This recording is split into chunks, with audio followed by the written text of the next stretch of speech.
The letter trembled in my hands, the words blurring as tears burned my eyes. "Congratulations, Emily Harper, on your full-ride scholarship to Stanford University." It read, but the name wasn't mine. It was my sister's, Hannah. She'd stolen my future, my dream, my everything, and now she stood across the room, her smirk daring me to break. I was 18, the younger of the Harper sisters, always the one who worked harder, stayed up later, and dreamed bigger. Hannah, 2 years older, was the golden child, charming, effortless, and always just a step ahead. But this was beyond her usual games. This was my scholarship, the one I'd bled for through sleepless nights, perfect grades, and a 4.0 GPA. I'd poured my soul into that application, crafting every word to reflect my passion for environmental science, my dream to change the world. Hannah had swapped our applications, submitted hers under my name, and claimed the prize. She thought she'd won. She thought I'd crumble. But she forgot one thing. The truth doesn't stay buried. It started 6 months ago, in the spring of my senior year. Our small town of Willow Creek buzzed with the usual gossip, but in our house, the air was thick with tension. Mom and Dad, both high school teachers, had always pitted us against each other, not out of malice but because they believed competition bred excellence.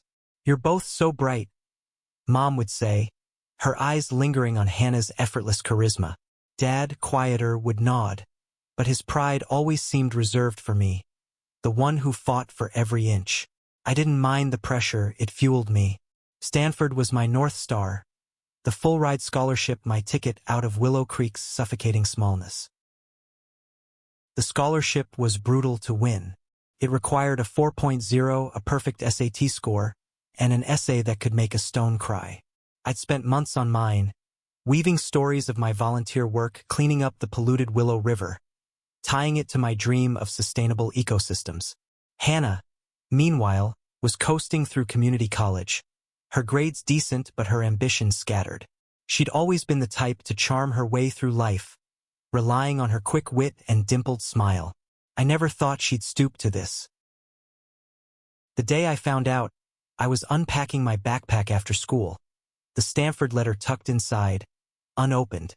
I'd been accepted, that much I knew from the email, but the physical letter was supposed to confirm the scholarship. My heart raced as I tore it open, imagining the words that would cement my future. Instead, I saw Hannah's name. My stomach dropped. I read it again, then again, the words refusing to make sense. I stormed into the living room, where Hannah was sprawled on the couch, scrolling her phone. "Explain this," I said, my voice shaking as I held up the letter. She barely glanced up. "What's there to explain, Emily? I got in. You didn't. You switched our applications," I said, my voice rising. This was my essay, my grades, my dream. Her eyes flicked to mine, cold and unyielding. "Prove it." Mom and Dad walked in then, their faces a mix of confusion and dread. I thrust the letter at them, my words tumbling out. How I'd spent months on the application, how Hannah had access to my laptop, how she must have swapped our essays when I wasn't looking. Hannah just shrugged, her voice smooth as silk. "She's just jealous, Mom. I worked hard for this. Emily's always been a sore loser." I wanted to scream, to shake her until she admitted it. But Hannah was good, too good. She'd covered her tracks, or so she thought. The scholarship committee wouldn't question her. The application was airtight, and my name wasn't on it. I felt the room spin, my future slipping through my fingers like sand.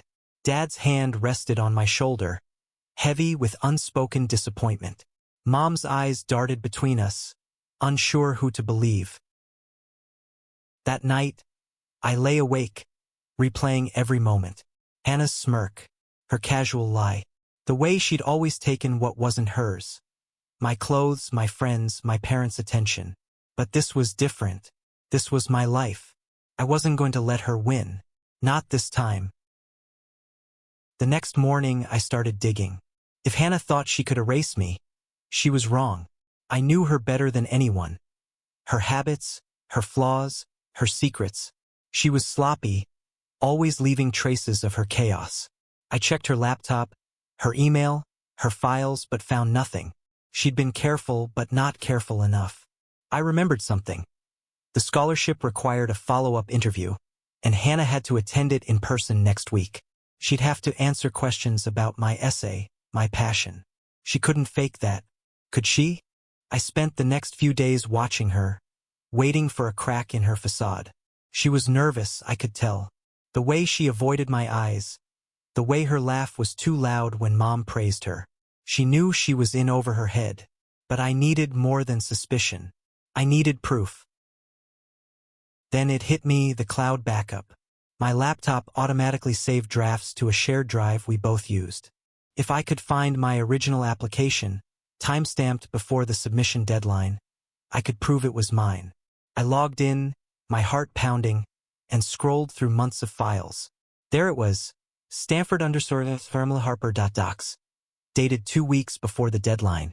I opened it, and there was my essay, word for word, the one Hannah had stolen. But there was something else. A second file, Stanford_Harper.docs, dated a day later. I opened it. It was a half-baked draft, sloppy and generic, nothing like the polished masterpiece I'd written. I had her, but it wasn't enough. The scholarship committee wouldn't care about timestamps, they'd need more. I needed to expose her, not just to them but to everyone. This wasn't just about the scholarship anymore. It was about justice. The discovery of the cloud files lit a fire in me, but it wasn't enough to just have the truth. I needed a plan. Hannah's interview was in 5 days, and I had to make sure she couldn't talk her way through it. She'd always been a master of charm, spinning lies like they were poetry. But this time, I'd make sure her words tripped her up. I wasn't just fighting for the scholarship anymore. I was fighting for my dignity, for the years I'd spent proving I was enough.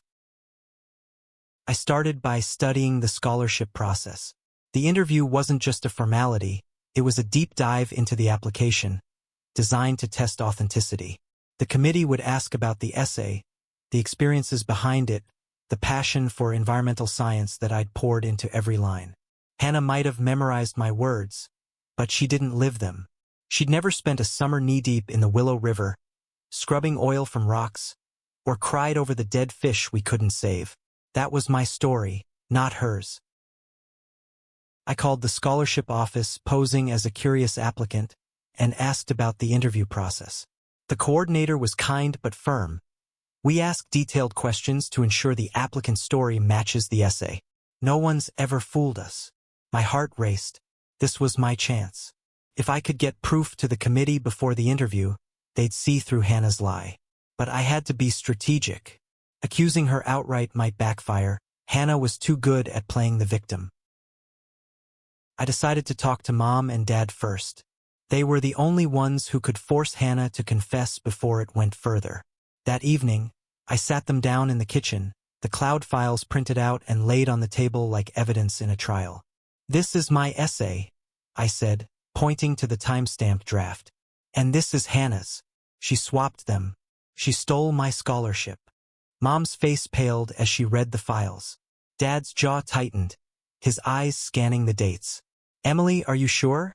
he asked, his voice low. "I'm sure," I said, my voice steady despite the storm inside me. She used my laptop, submitted my essay under her name, and thought I wouldn't find out. Mom shook her head, her voice trembling. "Hannah wouldn't do that. She's your sister. She's done worse." I snapped, then caught myself. I couldn't let anger ruin this. "Please just talk to her. Ask her about the essay. Ask her about the Willow River project. She won't know the details." Dad nodded, but I could see the doubt in his eyes. They loved Hannah's charm, her ease, her ability to make everything seem okay. I was the serious one, the one who pushed too hard, who made things messy. They wanted to believe her, not me, but I wasn't backing down. That night, I overheard them talking to Hannah in the living room. Her voice was smooth, confident, spinning a story about how she'd worked on the essay in secret, how she'd been inspired by my work but made it her own. I stood in the hallway, my fists clenched, listening to her lie. She was good, too good. Mom's soft, "Oh, Hannah told me she was buying it." Dad was quieter, but I knew he wasn't convinced. Not yet. The next day, I took a risk. I contacted my environmental science teacher, Ms. Carter, who'd mentored me through the Willow River project. She'd read my essay drafts, given me feedback, and knew how much it meant to me. I showed her the cloud files and explained everything. Her face darkened as she read Hannah's draft. "This isn't even close to your work, Emily," she said. "I'll write a letter to the committee, confirming your involvement in the project. But you need to be careful. This could tear your family apart." "I know," I said, my throat tight, "but I can't let her take this from me." Miss Carter's letter was a start, but I needed more. I remembered something else. The scholarship required a portfolio of work, including photos from the Willow River cleanup. I'd submitted those under my application, but Hannah must have used them too. I logged into the scholarship portal, using a temporary password reset trick I'd learned from a tech-savvy friend. There they were, my photos, my captions, under Hannah's name. My hands shook as I took screenshots. This was it. Proof she couldn't explain away. But I didn't send it to the committee yet. I wanted Hannah to face me first. I wanted her to admit what she'd done, not just to me but to herself. The interview was in 3 days, and I had one more move to make. I called the scholarship office again, this time as myself, and requested a meeting with the committee. "I have evidence of fraud," I said, my voice calm but firm. They agreed to meet me the day before Hannah's interview. The night before my meeting, I confronted Hannah again. She was in her room, packing for the trip to Stanford. "You're not going to pull this off," I said, standing in her doorway. She laughed, but it was shaky. "You're obsessed, Emily. Let it go." "I found the cloud files," I said. "I have your draft. I have my photos. I'm meeting the committee tomorrow." Her face froze, just for a second, before the smirk returned. "You're bluffing." "Try me," I said, and walked away. The drive to the scholarship committee's office felt like a march to war. My hands gripped the steering wheel, my knuckles white, as I rehearsed what I'd say. I had my evidence. Cloud files, screenshots, Miss Carter's letter. But the weight of betraying my sister pressed against my chest, threatening to crack my resolve. The committee's office was a sleek, glass-walled room on Stanford's campus, the kind of place that screamed opportunity. 3 professors sat across from me, their faces neutral but attentive. Dr. Ellis, the chair, adjusted her glasses and leaned forward. "Ms. Harper, you've made a serious accusation. Let's hear it." I laid out everything. The time-stamped files, the photos, the essay that was mine in every way but name. I told them about the Willow River, how I'd led the cleanup, how every word in that essay came from my heart. I showed them Hannah's draft, a shallow imitation that lacked my passion. Dr. Ellis's eyes narrowed as she read, her pen tapping against the table. The other 2 professors exchanged glances, their silence heavy. "This is compelling," Dr. Ellis said finally. "But we need to hear from your sister. She's scheduled for her interview tomorrow. We'll address this then." I nodded, my throat tight. "Thank you. I just want the truth to come out." That night I barely slept. I kept seeing Hannah's face. Her smirk, her lies, the way she'd always slipped through consequences. What if she charmed them too? What if they believed her over me? By morning, my nerves were raw, but I drove back to campus, determined to be there when Hannah arrived. She walked into the waiting area, her posture confident, her smile practiced. She froze when she saw me. "What are you doing here?" she hissed, her voice low so the receptionist wouldn't hear. "Making sure you don't lie your way through this," I said. Her eyes darted to the door, then back to me. For the first time, I saw fear in her. Not guilt, not remorse, just fear of being caught. "You're ruining everything," she whispered. "No," I said. "You did that." The interview room was small, with a long table and 4 chairs. Dr. Ellis and the other professors greeted Hannah warmly, but their eyes were sharp. I sat in the back, allowed to observe as a claimant. Hannah's voice was steady as she answered the opening questions. Her name, her background, her goals. Then Dr. Ellis leaned forward, holding up a copy of the essay. Ms. Harper, tell us about the Willow River Project. Your essay describes it vividly. Walk us through your experience. Hannah's smile faltered, just for a moment. Well, she began, it was a community effort. I helped clean up the river, worked with volunteers, learned a lot about pollution. Specifics, Dr. Ellis pressed. Your essay mentions a particular species of fish affected by the oil spill. What was it? Hannah's hands twitched in her lap. It was trout, I think. My heart leapt. It was salmon. I'd written about the Chinook salmon, how their numbers had plummeted. Hannah hadn't even read the essay closely enough to know. Dr. Ellis's pen stopped tapping. Interesting. Your essay specifies Chinook salmon. Can you explain the discrepancy? Hannah's face flushed. I must have misspoken. It was a big project, lots of details. The professors exchanged looks again. Dr. Ellis slid my cloud files across the table. We've received evidence suggesting this essay was written by your sister, Emily. Care to address that? Hannah's eyes flicked to me. Pure venom. She's lying. She's jealous. I wrote that essay. Then tell us, Dr. Ellis said, her voice cold, about the data collection methods you mentioned. The essay describes a specific water sampling technique. What was it? Hannah froze. I could see her mind scrambling, searching for an answer she didn't have. The essay detailed my use of a YSI meter to measure water quality, something I'd learned from Ms. Carter. Hannah had no clue. I used a water testing kit, she stammered. You know, the standard kind. The room went silent. Dr. Ellis closed her folder. Ms. Harper will need to review this further. You're dismissed. Hannah stood, her face pale, and shot me a look that could have burned through steel. I didn't flinch. As she left, Dr. Ellis turned to me. Emily, we'll need a formal statement from you. If your evidence holds, we'll take appropriate action.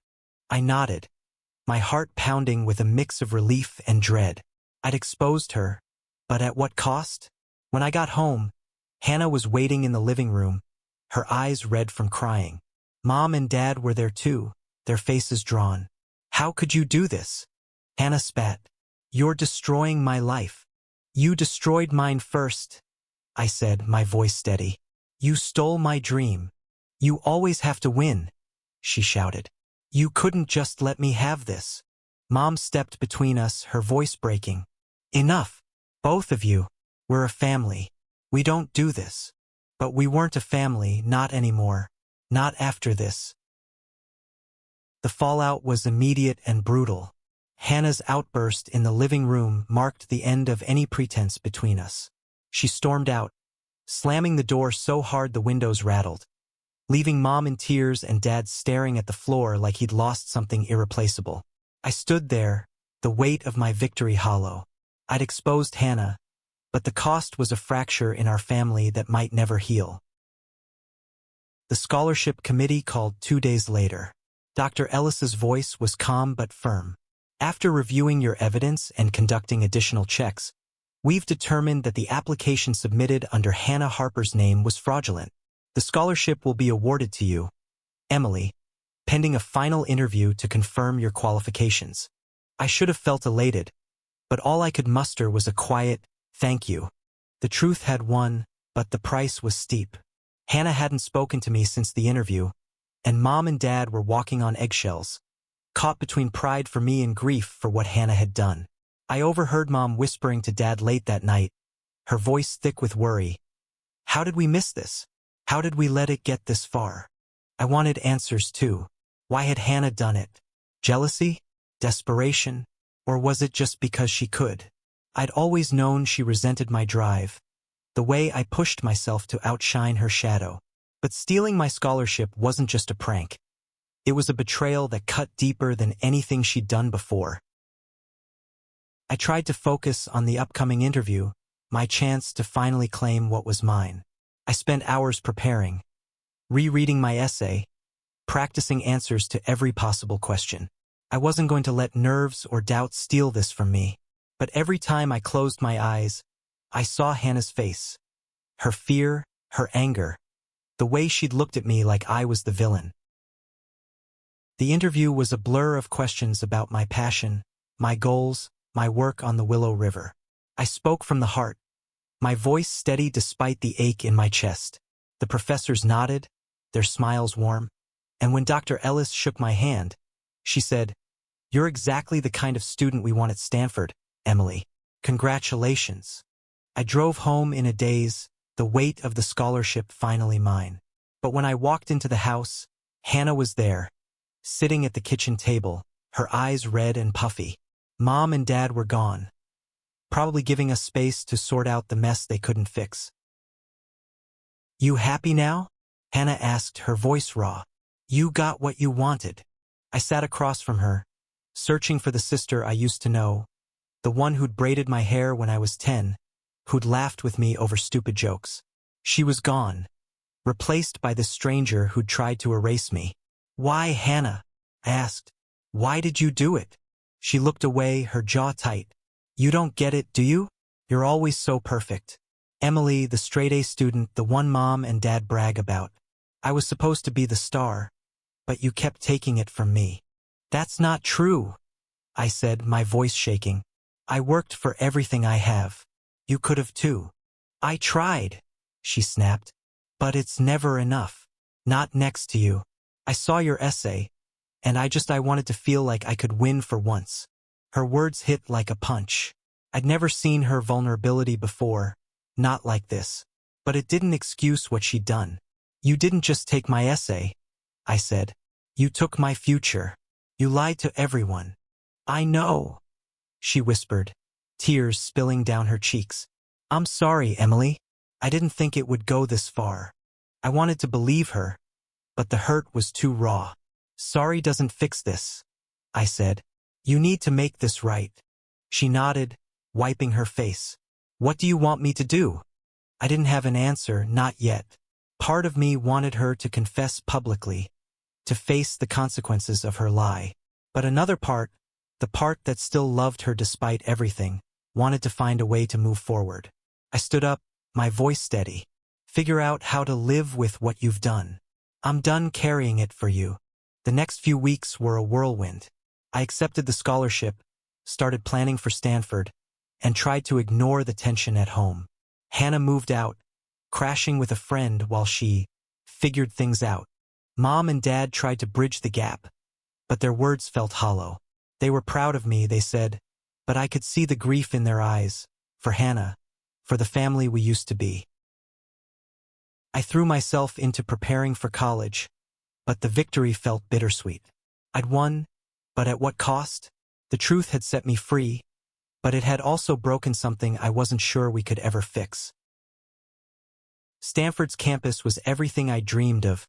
Sprawling lawns, towering redwoods, the hum of ambition in the air. I arrived in late August, my heart torn between excitement and the weight of what I'd left behind. The scholarship was mine, my future was mine, but the rift with Hannah lingered like a bruise that wouldn't heal. My first weeks were a blur of orientation, classes, and new faces. I threw myself into environmental science lectures, soaking up every word about ecosystems and sustainability. But late at night, in my dorm room, I'd see Hannah's face. Her tears, her apology, the way she'd looked at me like I'd taken something from her too. I hadn't spoken to her since she moved out, and neither had Mom or Dad. The silence was deafening. One evening, as I was studying in the library, my phone buzzed with a text from Mom. "Hannah wants to talk. She's coming to visit this weekend. Please, Emily, hear her out." My stomach twisted. Part of me wanted to say no, to protect the fragile peace I'd found. But another part, the part that remembered our childhood, our shared secrets, couldn't let go. Hannah arrived on Saturday, looking smaller than I remembered, her confidence stripped away. We met at a campus cafe, the air between us thick with unspoken words. She sat across from me, her hands wrapped around a coffee cup, her eyes avoiding mine. "I didn't think you'd agree to see me," she said finally. "I almost didn't," I admitted. "What do you want, Hannah?" She took a deep breath, her voice trembling. "I'm trying to fix things. I know I messed up big time. I've been seeing a counselor, working through why I did what I did." I leaned back, my arms crossed. "And what's the answer? Why did you think stealing my scholarship was okay?" "It wasn't about the scholarship," she said, her voice barely above a whisper. "It was about me. I felt like I was drowning, Emily. You were always the one who had it together, who knew what she wanted. I didn't. I still don't." Her words stung, not because they were new but because they were true. I'd always seen Hannah as the one who had it easy, but maybe I'd missed how lost she felt. Still, it didn't erase the hurt. "You could have talked to me," I said. "Instead, you tried to take everything I worked for." "I know," she said, tears welling up. "I'm trying to make it right. I wrote a letter to the scholarship committee, confessing everything. I told them it was my fault, that you deserved it. I don't know if they'll do anything, but I needed to own it." I stared at her, stunned. A confession like that could ruin her reputation, her chances at any future opportunities. "Why now?" I asked. "Because you were right," she said. "I need to live with what I did, and I can't do that if I keep running from it." For the first time, I saw a glimpse of the sister I used to know. Not the liar, not the thief, but the girl who'd once been my best friend. I didn't forgive her. Not yet, but I felt something shift, a crack in the wall between us. "What happens now?" I asked. "I don't know," she said. "I'm applying to a different college, starting over. I want us to be okay someday." I nodded, my throat tight. "Someday," I said. It wasn't a promise, but it was a start. Hannah left the next day, and I didn't hear from her for weeks. But her confession changed something. The scholarship committee sent me a letter, acknowledging her statement and reaffirming my award. They also offered me a mentorship role for future applicants, a chance to help others avoid what I'd been through. I accepted, pouring my energy into guiding others, turning my pain into purpose. Back home, Mom and Dad started to heal too. They called more often, their voices lighter, as if Hannah's confession had lifted some of the guilt they carried. They visited me at Stanford, their pride in me palpable, but they also talked about Hannah, how she was working hard, how she was trying to find her own path. It wasn't perfect, but it was progress. As the semester went on, I found my place at Stanford. I joined the Environmental Science Club, led a new cleanup project, and started to feel like myself again. Not the girl defined by her sister's betrayal, but Emily Harper, the one who'd fought for her dream and won. The truth had set me free, but it was up to me to decide what came next. Winter break brought me back to Willow Creek, the town that now felt both familiar and foreign. The house was quieter without Hannah, who was still living with her friend, working part-time and taking online classes. Mom and Dad tried to keep things normal, decorating the Christmas tree and cooking my favorite meals, but the empty chair at the table spoke louder than their efforts. I spent the first few days catching up with old friends, avoiding the questions about Hannah that lingered in their eyes. The town had heard whispers of the scholarship drama. Small towns always do, but I didn't correct their half-truths. I was tired of carrying the story, tired of being the girl whose sister betrayed her. I wanted to move forward, but the past kept pulling me back. One evening, I found a letter in my room, tucked under my pillow. The handwriting was Hannah's, shaky and uneven. I hesitated, then opened it, bracing myself for more excuses. Instead, it was a confession not just of the scholarship theft but of everything. She wrote about her jealousy, her fear of being left behind, how she'd convinced herself that taking my essay was a victimless crime. "I thought I could be you, just for a moment," she wrote. "But I'm not, and I don't want to be anymore." The letter ended with a request. "Can we talk? Not to fix everything, but to start." I sat on my bed, the paper crumpled in my hands, tears blurring the words. I didn't know if I was ready, but I couldn't ignore the ache in my chest, the part of me that missed my sister, despite everything. I called her the next day, and we agreed to meet at the Willow River, the place where this all began. It was freezing, the river's edge crusted with ice, but the memories of our summer cleanups warmed me. Hannah arrived bundled in a scarf, her face pale but open. "Thanks for coming," she said, her breath visible in the cold air. "I read your letter," I said, my voice steady. "It doesn't erase what you did, but it's a start." She nodded, her eyes on the river. "I'm trying to figure out who I am without you to compare myself to. It's hard." I wanted to snap that she'd made it hard, but I held back. Instead, I asked, "What's next for you?" "I'm applying to a state school," she said. "Environmental studies, actually. Not because of you, but because I saw how much you loved it. I want to find something I care about like that." I was surprised, but not angry. Maybe she was finally finding her own path. "I hope you do," I said. "But you have to do it honestly." "I will," she said, and for the first time I believed her. We didn't hug or cry or make grand promises. We just stood there, watching the river, letting the silence say what words couldn't. When we parted, I felt lighter. Not forgiven, not yet, but open to the possibility. Back at Stanford, I threw myself into my second semester. I started a blog about the Willow River Project, sharing my story to inspire others. It caught the attention of a local environmental group who offered me a summer internship. I accepted, feeling the pieces of my dream falling into place. Hannah and I texted occasionally, small steps toward rebuilding something. She sent me a photo of her first college acceptance letter, her smile genuine. I congratulated her, and it didn't feel forced. Mom and Dad noticed the change too, their voices brighter when we talked. They were planning a family dinner for spring break, hoping we could all sit together again. The truth had torn us apart, but it was also stitching us back together, slowly, imperfectly.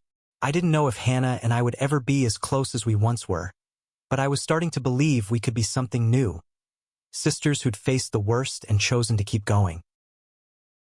By spring, Stanford had become my home, its rhythms as familiar as Willow Creek's once were. I was thriving, leading a campus cleanup initiative, acing my classes, and mentoring younger students through the scholarship process. But the shadow of Hannah's betrayal lingered, not as pain but as a reminder of how far I'd come. The truth had been my weapon, my shield, and now it was my foundation. Hannah was finding her way too. She'd enrolled at a state university, majoring in environmental studies, and sent me occasional updates about her classes. Her texts were cautious, like she was testing the waters, but they were honest. She was trying, and I was starting to see her not as the sister who'd stolen from me, but as someone rebuilding herself from the ground up. Spring break brought us all back to Willow Creek for the family dinner Mom and Dad had planned. I was nervous, my stomach churning as I walked into the house. Hannah was already there, helping Mom in the kitchen, her laugh softer than I remembered. Dad hugged me tightly, his eyes saying what he didn't. He was proud, but he was scared of losing us both. Dinner was awkward at first, the clink of forks louder than our conversation. But then Hannah spoke up, her voice steady. "I owe you all an apology," she said, looking at each of us. "What I did to Emily was wrong. I was jealous and I let it ruin everything. I'm trying to be better."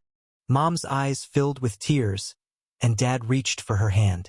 I looked at Hannah, searching for the lie, but found none. "Thank you," I said, my voice quiet. "It means a lot to hear that." We didn't solve everything that night, but we started. We talked about small things, my projects at Stanford, Hannah's new classes, Mom and Dad's plans for a summer trip. It wasn't the family we'd been before, but it was a family we could build from. Back at Stanford, I finished my freshman year with a sense of purpose I hadn't known was possible. My blog had grown, inspiring students across the country to start their own environmental projects. The scholarship committee invited me to speak at their annual gala, where I shared my story, not just the betrayal, but the strength it took to reclaim my truth. The applause was deafening, but what mattered more was the email I got from Hannah afterward. "You were amazing. I'm so proud of you. We weren't fully healed, but we were moving forward." Hannah visited me at Stanford that summer, and we walked the campus together, talking about our dreams, not as rivals but as sisters finding their own paths. She told me about her first river cleanup, how it reminded her of our summers at Willow River. I told her about my internship, how I was designing a new water filtration system. We laughed, we cried, and for the first time in years we felt like a team. The truth had destroyed us, but it had also set us free. It taught me that forgiveness isn't about erasing the past. It's about choosing to build a future despite it. Hannah and I would never be the same, but we didn't need to be. We were enough just as we were. As I stood on the banks of the Willow River that summer, watching the water flow cleaner than it had in years, I realized something. The scholarship wasn't my victory. The truth was. And no one, not even my sister, could take that from me.